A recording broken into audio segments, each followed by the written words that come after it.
Hey everybody, how's it going? I really love the way it looks here when you have little bits of snow left on the branches. And I don't think the AX53 is really doing it justice. You can't, maybe it's the lighting, you can't really see the snow stuck on the branches. In New York City, the snow tends to turn into this giant pile of sludgy dirt that's just filled with mud and gunk on every single corner. Yet here you can see snow in the hills, and you see the snow on the rooftops, and you see the snow on the branches of the trees, and it really makes for this lovely landscape that takes a while to get ruined, if it does get ruined at all. I haven't seen any really nasty snowy landscapes here the way you do if you're just walking around Brooklyn or Manhattan, and every street corner is just this pile of sludge. Anyway, today what I'd like to discuss is Ford's CEO potentially punishing dealers that are screwing their customers. There's a couple of perspectives I wanted to discuss this from. The first is the concept of hiking prices when something is rare. The second is why I find it particularly egregious here when I wouldn't find it egregious elsewhere, based on dealers lobbying the government to not allow manufacturers direct sales of vehicles. So it says here, Ford CEO Farley says dealers who gouge could get fewer vehicles. Some car dealers are taking advantage of lean inventories as a result of the semiconductor shortage by charging well above sticker price, and Ford Motor Company's chief executive officer isn't happy about it. We have very good intelligence of who they are, and their future allocation of product will be directly impacted because of that policy, CEO Jim Farley said Thursday on a conference call with analysts. We have about 10% of our dealers last year in the supply-constrained environment that we're in, charging above MSRP to the best of our knowledge, he said, referring to the manufacturer's suggested retail price. The markups come as dealers' leverage over buyers has increased with shrinking stocks of vehicles. Ford finished 2021 with 247,000 vehicles in inventory, down from 426,000 at the end of 2020.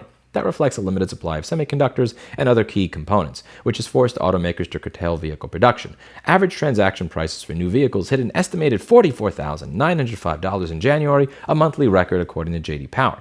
Now, what he's referring to there are dealers that are selling vehicles for above the price that the manufacturer suggested you sell it at, often to a considerable extent. One extreme example here comes from John Rettinger, who used to run Techno Buffalo back in the day.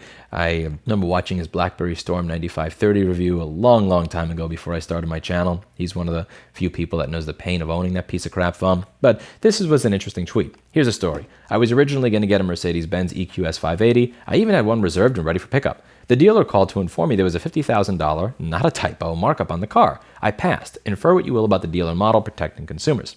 Now, when it comes to having a very high markup on something because of a shortage, this is going to be a really unpopular opinion and take, but I understand the point of that. If you have a shortage or some sort of disaster because of a shortage and you only have 15 of something to sell, raising the price tends to mean that the people that are going to buy this are the people that actually need it. You're not going to have a case like March of 2020 where somebody goes into a grocery store or a Walmart and one person buys all the toilet paper in the Walmart. This is something that is really unnecessary. It is really aggravating. That person does not need a toilet paper stock of 20 years. And if they really did, they should just get a bidet anyway. But that's a topic for another video. But in all seriousness, one person does not need to buy that. And if the price of the toilet paper went up because there was a shortage of toilet paper at that particular point in time, maybe the people buying it would be the people that actually need to wipe their ass right now, rather than people that wanted to ensure that they'd be able to wipe their ass for the next 20 years. Further, hiking the price also sends a signal to the marketplace that we need more of this. So people may be willing to drive through the night when they're not willing to drive through the night. They may be willing to work overtime to get supplies or materials to a particular point. People may be willing to enter an industry if prices are going up and up and up, which will eventually lower the price of whatever that thing is. The reason that I have a problem when it comes to dealers price gouging in a way that I don't in other areas is because dealers have gone above and beyond to lobby the government to ensure that the manufacturer cannot directly sell you a car. And this is a serious part of the problem.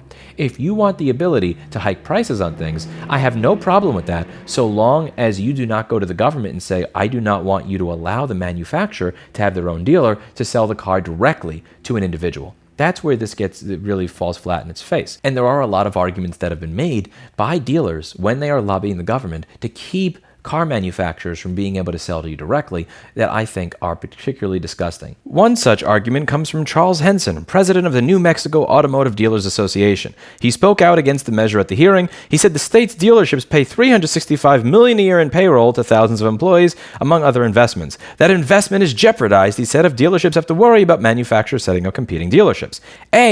Those employees could then work at the competing dealerships, meaning that payroll is not going to be removed. It is simply going to be transferred to a different part of the economy. B, welcome to fucking capitalism. Welcome to the free market. You have to compete with people. You don't get to go to the government and say, I don't want other people to be allowed to compete with me. That's bullshit. When they say that these profits will not stay in the local community, if a company opens a showroom, I mean, they're buying property in that area from somebody there. They're renting that showroom from somebody in that area. When they hire a manager, when they hire technicians, when they hire people to show the vehicles, when they hire sales reps, all of those people are members of that particular community, and I'm sure that they appreciate their salaries and getting paid in that local community. Perhaps the person that owns that shop is someone from the local community versus, let's say, if Tesla or Ford owned it, then it's collectively owned by the shareholders. But I still think that's a weak argument when you consider the fact that all the people that are going to work at that particular showroom or dealership are people that are from that local community. And if they're able to actually save their customers money rather than price gouge them, I'm confident that members of that local community would most certainly appreciate the direct sales model. So it says arguments in opposition to the direct model. Decrease price competition. In the absence of multiple dealers competing for the consumer's business, a manufacturer selling directly could have a monopoly on its brand and the ability to set non-negotiable pricing. Manufacturers must charge higher vehicle prices in order to cover the expenses of their retail and service operations, which may include staff, buildings, delivery, and inventory costs. And so do dealers. How do you think dealers exist? Dealers exist by creating a markup. This is so economically illiterate. And further, when we're talking about a monopoly or not having price competition, dealers provide price competition by marking things up to begin with. They're buying a vehicle for $40,000, and then they are marking that vehicle up to a certain extent to sell it to you. What if you just got rid of that markup altogether? Again, this dealer is charging a 10% markup. This dealer wants a 30% markup. This dealer wants an 80% markup. This dealer wants a 5% markup. All of these dealers are price competing amongst themselves. What if there was simply no markup? Now, we're talking about the difference here between interbrand competition and intrabrand competition. And I would argue, and many others would, that interbrand competition, Ford competing against Chevy, competing against Toyota, will result in lower prices than 30 different dealers competing amongst each other over what the markup is that they are going to provide. Simply just getting rid of the dealer markup would do a lot of benefit to consumers, particularly during a time when you have dealers that are literally asking a $50,000 markup. The markups that I've seen by some local dealerships for the Ford Mach-E when I was looking at purchasing a car were absolutely insane. And the dealer model in general, to be honest with you, is just the model that I despise. I really don't get any benefit out of haggling. I'm a socially awkward person. I don't really understand a lot of nonverbal communication, and I don't haggle. I will present a price to somebody. They could say yes or no.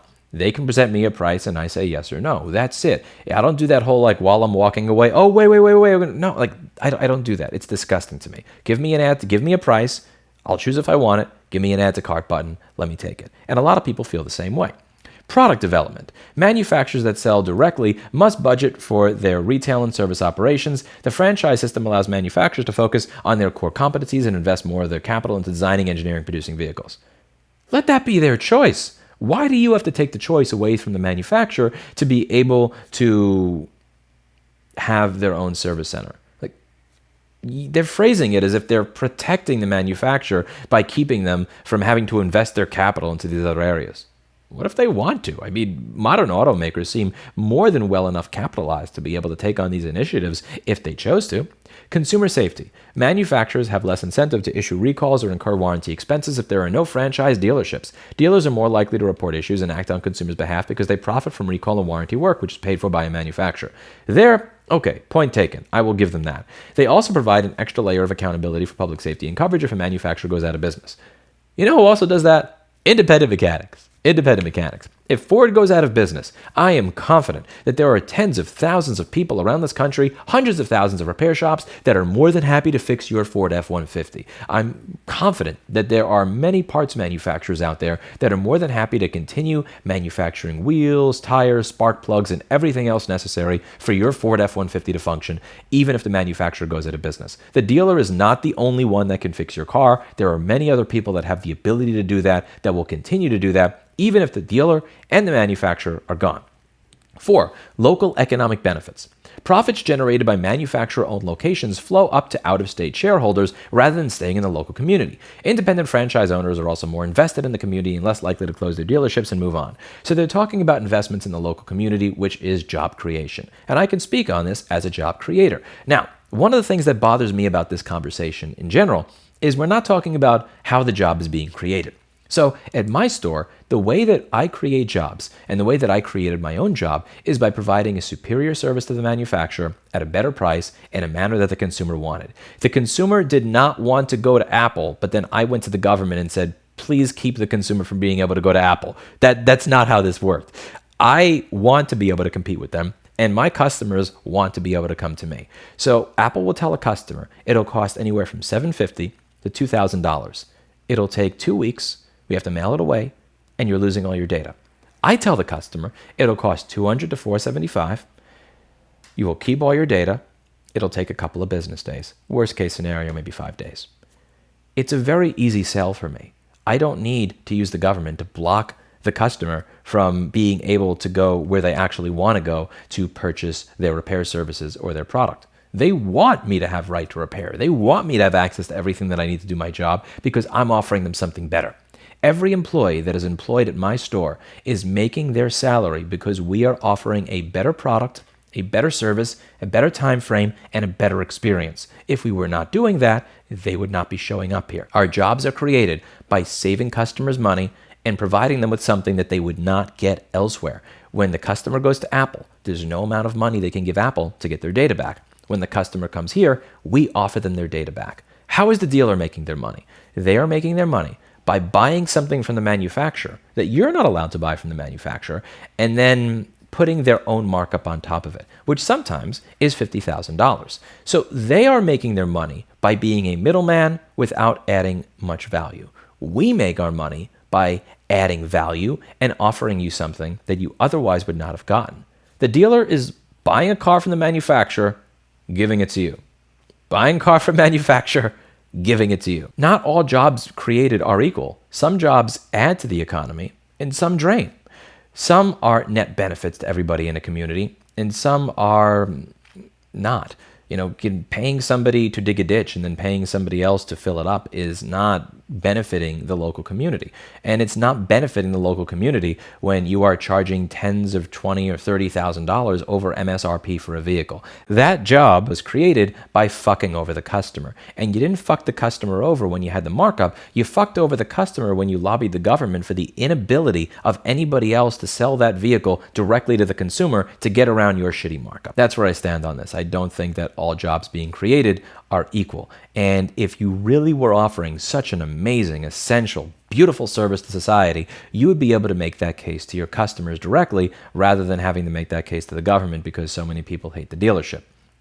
There are so many cases that I'm sure I'll see them overflowing in the comments where somebody was able to get their car fixed for $150 down the road by an independent mechanic when the dealer told them it would be $1,500 to $6,000 to fix it because the independent mechanic actually fixed what was wrong rather than just replacing a whole bunch of shit because they didn't have any interest in figuring out the actual problem. I do not have an issue with the idea of one person charging a high price. I have an issue with somebody who charges a high price and then simultaneously tries to keep everybody else from being able to compete with them. Whether that's Apple with their opposition to right to repair laws so that we are not able to continue competing with them and beating them on price, service, quality, data recovery, time frame, and everything else, or whether it is a dealer that wants to have a $50,000 markup and then run to the government and say, don't let anybody else compete. That is bothersome. Let me know what you think in the comments down below. What do you think of Ford punishing dealerships that are punishing customers with high markups? But more importantly, what do you think of the dealership model in general? What do you think of the concept that you're not actually allowed to sell a vehicle directly to a customer as an automotive manufacturer, and that you have to do all these little tricks and dog and pony shows that companies like Tesla do in order to get around it? I'm kind of curious your thoughts. Let me know in the comments down below. That's it for today, and as always, I hope you learned something.